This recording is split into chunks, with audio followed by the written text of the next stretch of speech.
जयपुर में आज क्या कुछ हुआ आप देखिए हमारे साथ। जी हाँ, समाचार वही जो आप देखना चाहे। राजधानी जयपुर से बड़ी वारदात सामने आई है। सुनियोजित तरीके से जयपुर में सवेरे सवेरे 10 बजे बैंक लूटा गया है। फायरिंग करते हुए लुटेरे बैंक में घुसे, स्टाफ और ग्राहकों को बंधक बनाया और उसके बाद तिजोरी खाली कर दी। तिजोरी से 15 लाख रुपए लूटकर फरार हो गए। इतनी ही नहीं, लुटेरे जाते जाते बैंक में आए ग्राहकों को भी लूट ले गए।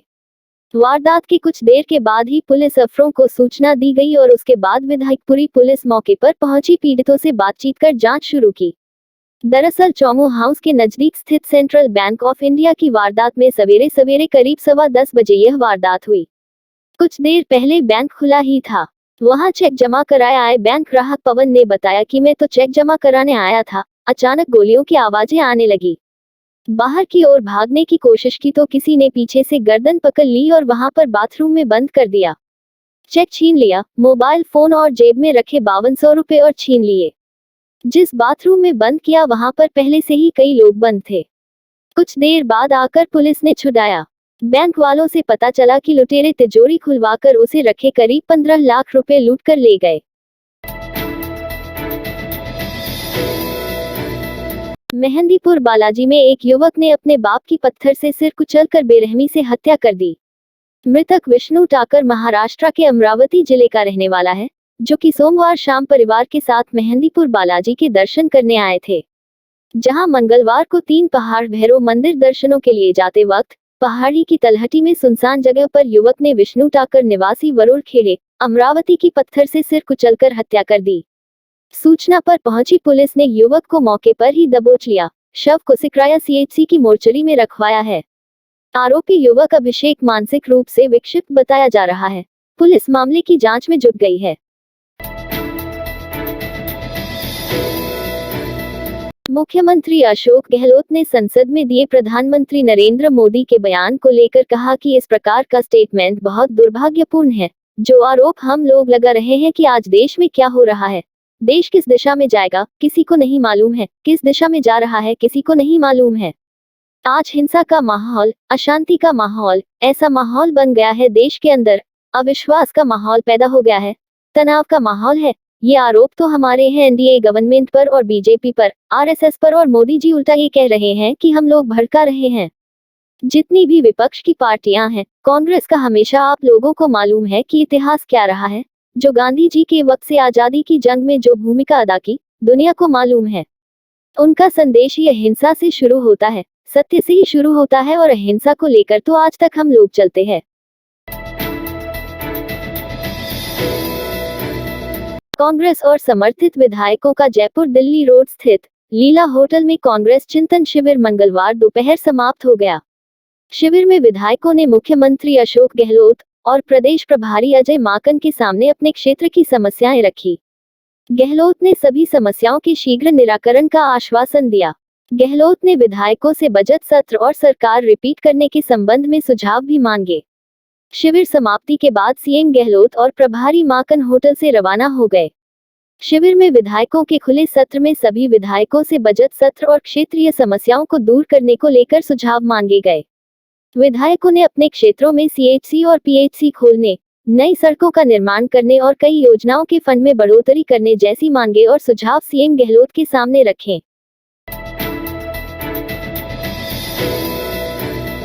2 दिन के चिंतन शिविर को लेकर कहा कि 2 दिन का संवाद अच्छा रहा, खुलकर सबने बात की। हम चाहते थे कि एक बार असेंबली भी आ रही थी और आगे चुनाव भी आएंगे, तो हम लोगों ने बहुत अच्छी ढंग से माहौल में बहुत अच्छी बातें हुई हैं, सबने खुलकर बातें की, अपनी अपनी खुलकर बात कही है।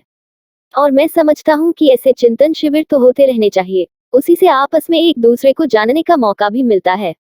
तो मैं बधाई देना चाहूंगा तमाम हमारे साथियों को कि उन्होंने अच्छे ढंग से सबने मिलकर एकजुटता का संदेश दिया। राजस्थान में और गुड गवर्नेंस कैसे हो, उसमें भागीदारी कैसे विधायकों की हो, उस पर चर्चा भी खुलकर हुई।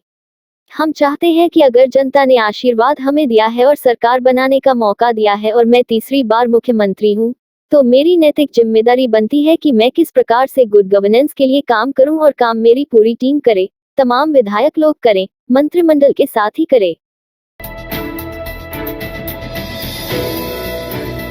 भाजपा विधायक दल की बैठक विधानसभा का सत्र शुरू होने के एक दिन पहले विधानसभा की नापक्ष लॉबी में आयोजित की गई। बैठक में रीट पेपर लीक प्रकरण को जोर शोर से उठाने, सीबीआई जांच की मांग करने, पूनिया पर बूंदी में कांग्रेस कार्यकर्ताओं के द्वारा हमला करने, कानून व्यवस्था, किसानों की कर्ज माफी, बेरोजगारों को भत्ता, भर्तियों में देरी सहित अन्य मामलों को पुरजोर तरीके से उठाए जाने का फैसला किया गया है।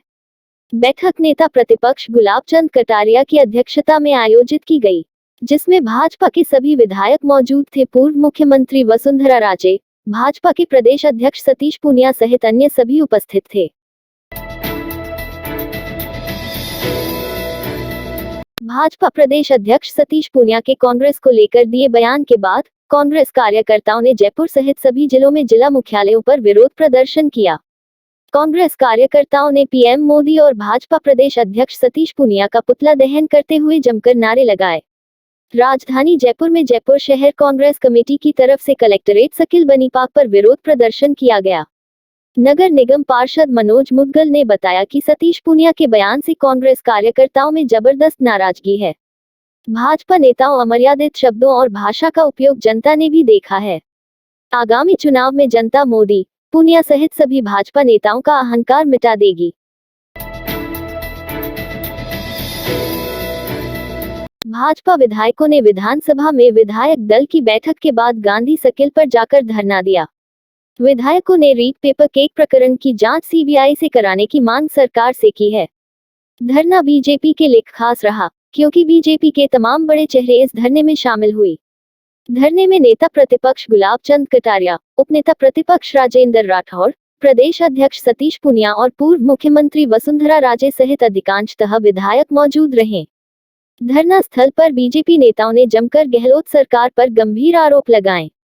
गुलाब चंद कटारिया ने धरने के दौरान कहा कि इस पेपर लीक गैंग का सरगना सरकार का मंत्री सुभाष गर्ग है, इसलिए सीबीआई जांच होने तक भाजपा चुप नहीं बैठेगी। विधानसभा में सरकार को भाजपा घुटने पर लाकर रहेगी। उन्होंने कहा कि जिन बच्चों ने मेहनत करके परीक्षा दी थी, पेपर रद्द होने के बाद उनके दर्द को केवल वही समझ सकते हैं। बीजेपी के धरने को लेकर कहा कि उनके पास कहने को कुछ नहीं है, इसलिए वो जनता को गुमराह करने का प्रयास कर रहे हैं। तमाम बातें जनता समझ रही है, बल्कि तमाम जो इनकी हरकतें हैं, जिस प्रकार से इनके सोशल मीडिया के अंदर भी, वक्तव्य के अंदर भी, ये धरना दो, प्रदर्शन करो बेमतलब के, जनता इनके अंदर भाव है कि ये क्या चाहते हैं, इनको मालूम है। ये कोई भूमिका अदा नहीं कर पाए विपक्ष की, ये लोग कोई मुद्दा बना नहीं पाए हमारे खिलाफ में, इसलिए अब चुनाव आते आते ये बातें कर रहे हैं। तो मैं समझता हूँ कि जनता इन बातों को समझ रही है, इसीलिए इनको बार बार हरवाती है चुनाव। अब 6 बाय इलेक्शन हम जीते हैं, क्योंकि इनको जानती है जनता कि ये लोग क्या बोलते हैं, क्या करते हैं। इनके पास तो उस बात कहने के लिए कुछ है भी नहीं।